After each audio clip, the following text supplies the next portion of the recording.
آخری مقرر کی حیثیت سے محمد احمد صلی اللہ علیہ وسلم کو دعوت دیتا ہوں کہ وہ آئیں تقریر پیش کریں.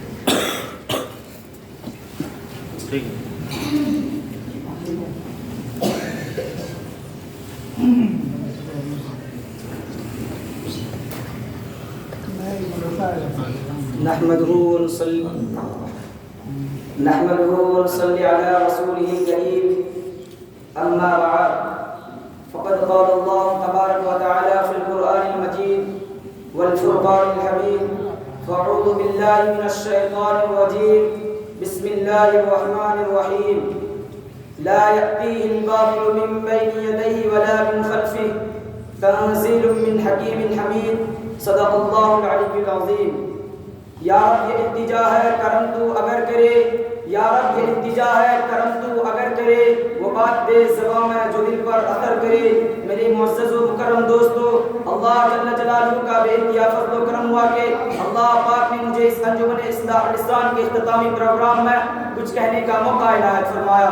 دوستو، میں نے خطبہ کے دوران جو آیت پڑھی ہے، اس آیت کے علاوہ ایک دوسری آیت کے اندر سیرت نبی صلی اللہ علیہ وسلم کے ہر پہلو اور ہر گوشے کو اس کے تمام کمال و جمال کے ساتھ ایسا رکھ دیا ہے جیسے کوزے میں دریا رکھ دیا ہے. اور وہ آیت ہے وما ارسلناک الا رحمۃ للعالمین. اور یہ بات ناقابل تردید حقیقت ہے کہ رب کائنات کے بعد سب سے بڑے محسن نہ ہمارے والدین ہیں، نہ ہمارے دوست احباب ہیں، نہ ہمارے ساتھی و ہمنشین ہیں، نہ ہمارے اہل و عیال ہیں، بلکہ ہمارے سب سے بڑے محسن اور ساری انسانیت کے محسن اعظم، یہاں تک کہ پوری کائنات کے سب سے بڑے محسن جس کے چشمے حیات سے گلشن انسانیت نے زندگی پائی، جیتے ہستی نے کفر و شرک جیسے خطرناک طوفانوں سے چھٹکارا پایا، سینکڑوں سجدگاہوں پر ٹکنے والی پیشانیوں کو ایک ہی معبود حقیقی کی بارگاہ عزیز میں سجدہ ریز ہونے کا اصول سکھایا، جس سے میری مراد سرور کائنات، فخر موجودات، تاجدار بطحا، پاسبان حرم، ساقی کوثر، شافع محشر، امام الاتقیاء، خاتم الانبیاء،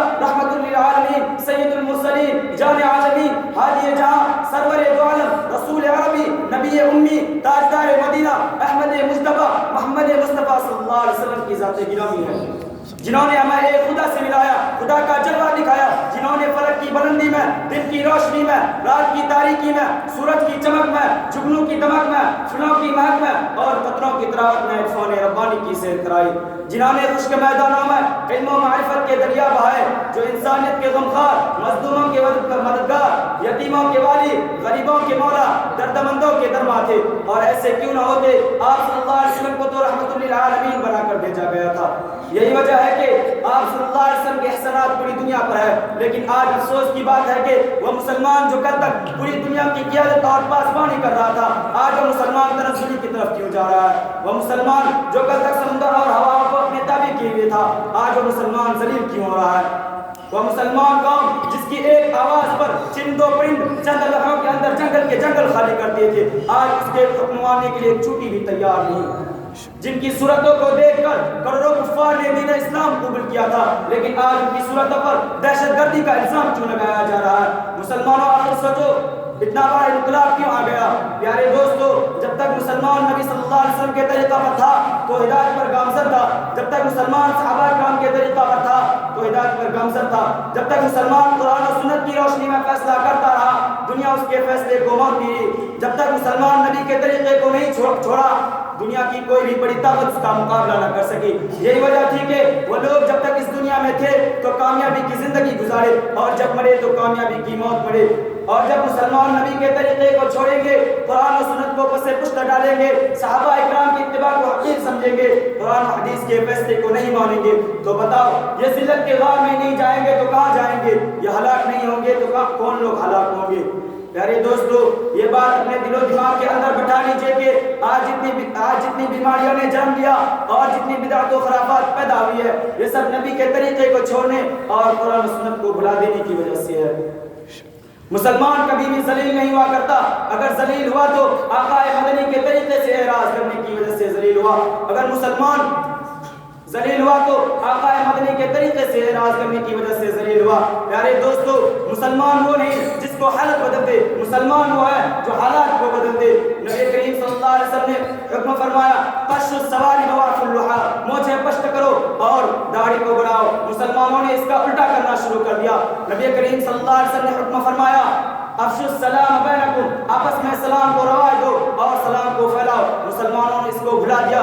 نبی کریم صلی اللہ علیہ وسلم نے حکم فرمایا فاتقوا دنیا، دنیا سے بچو. لیکن آج مسلمان دنیا کے پیچھے پڑا ہوا ہے. ابو الحسن علی میاں ندوی رحمۃ اللہ علیہ فرماتے ہیں دنیاکم حبیبہ لیکنہا غدارہ لیس لہا حبیبہ عزیزہا ذلیلہ زوالہا قریبہ. دنیا تمہیں پیاری ہے لیکن وہ دھوکے باز ہے، اس کا کوئی دوست نہیں، اس کا ظاہر ہونا قریب ہے، اس کا دوست ذلیل ہے. پیارے دوستو، آپ لوگ محمد صلی اللہ علیہ وسلم کی سنت کو اعراض کر کے بھی جب امت ہونے کا دعویٰ کرتے ہیں تو آقا مدنی کا ایک فرمان اور سنتے جاؤ. آپ صلی اللہ علیہ وسلم نے فرمایا من رغب عن سنتی فلیس منی، جو میری سنت کو چھوڑ بیٹھا اس کو کہہ دو کہ وہ میری امت کی فہرست سے نکل جائے. جہاں چاہے جائے، جو چاہے کرے، جو چاہے بن جائے، یہودی بن جائے، نصرانی بن جائے، اس کے بارے میں میری کوئی ذمہ داری نہیں.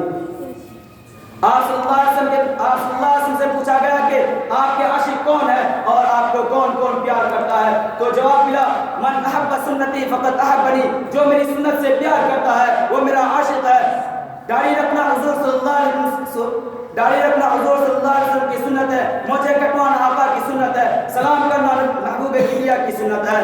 دائیں ہاتھ سے اچھے کام شروع کرنا بھی نبی کی سنت ہے.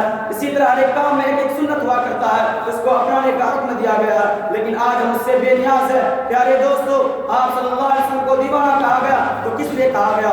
آپ صلی اللہ علیہ وسلم کو مجنون بھی کہا گیا تو کس لیے کہا گیا؟ آپ صلی اللہ علیہ وسلم کو پاگل بھی کہا گیا تو کس لیے کہا گیا؟ آپ صلی اللہ علیہ وسلم کو حجت پر مجبور کیا گیا تو کس لیے کیا گیا؟ آپ صلی اللہ علیہ وسلم کی جسم عطار پر غلاظت ڈالی گئی تو کس لیے ڈالی گئی؟ آپ صلی اللہ علیہ وسلم کا سوشل بائیکاٹ کیا گیا تو کس لیے کیا گیا؟ آپ صلی اللہ علیہ وسلم نے بھوک کی شدت میں پیٹ پر پتھر باندھا تو کس لیے باندھا؟ یہ ساری کی ساری تکلیف ہے جو آپ صلی اللہ علیہ وسلم نے برداشت کی، وہ صرف اور صرف اپنی امت کی خاطر برداشت کی. وہ پیغمبر علیہ السلام جو ہمارے لیے اتنی تکالیف اٹھائے ہو، آج اس پیغمبر کا حق نہیں ہے کہ اس سے قلبی محبت کی جائے، اس سے دل لگایا جائے، اس کی لائی ہوئی شریعت پر عمل کیا جائے، اس کے بتائے ہوئے طریقہ پر چلا جائے، اس کے عمل کے ساتھ، اس کی سنت پر عمل کے ساتھ اس کی اشاعت کی جائے. میں انہی چند باتوں پر اپنی تبلیغ کو ختم کرتا ہوں.